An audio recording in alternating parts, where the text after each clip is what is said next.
தக்காளி தொக்கு தேவையான பொருள்: தக்காளி, உளுத்தம்பருப்பு, வரமிளகா, கொஞ்சம் கருவேப்பிலை, இஞ்சி, கடுகு, நல்லெண்ணெய். இது நான் என்ன பொருள் தேவையோ அதான் போட்டிருக்கேன். எவ்வளோ வேணுமோ உங்கள் வீட்டில் எத்தனை பேர் இருக்காங்களோ அதுக்கு தகுந்த மாதிரி நிறையா எடுத்துக்கோங்க.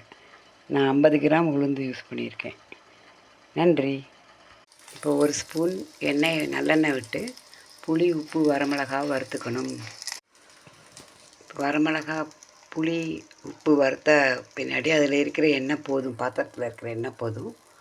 கொஞ்சம் கருவேப்பிலையும் இஞ்சியும் வதக்கிட்டு தக்காளியை போட்டு நல்லா வதக்கிக்கணும். தக்காளி போட்டு நல்லா வதக்கிக்கணும். தக்காளி, கருவேப்பிலை தனியாக வதக்கி வச்சுக்கணும். உளுந்து நல்லா சிவப்பாக இந்த மாதிரி வாசனை வர மாதிரி வறுத்து வச்சுக்கணும். வரமிளகா, புளி, உப்பு இது மூணையும் தனியாக நல்லெண்ணெய் விட்டு வறுத்து வச்சுக்கணும்.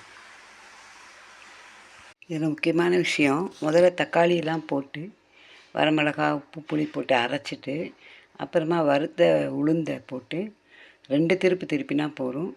அந்த பைட்ஸ் நல்லா வாய்க்கு ருசியாக உப்பு காரமாக உளுந்து பைட்ஸ் டேஸ்ட்டாக இருக்கும்.